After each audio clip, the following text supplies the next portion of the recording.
Anytime I install a fresh copy of Linux, I always install Zoxide. For those that don't know what Zoxide is, it replaces the CD command with Z. With this, it's got memory as far as it knows and learns your directory structures as you go into different directories, so you don't have to fill out the exact same long path every single time. You can shorten it. And I'm going to show you in this video how to install it. It's very simple. I've got instructions.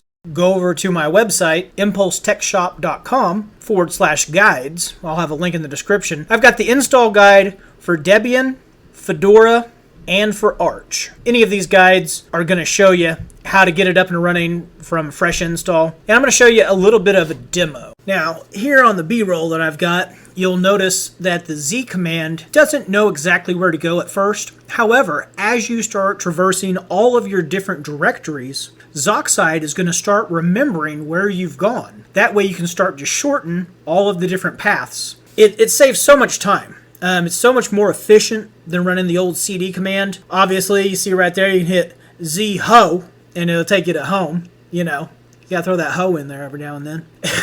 But really, it just saves so much time whenever you're having to go back and forth between all of your directories.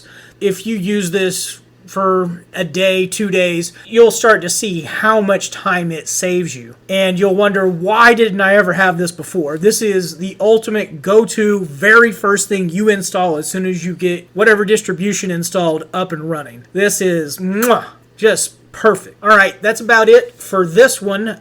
Go check out the guide on my website, impulsetechshop.com, and link in the description, and we'll catch you in the next one.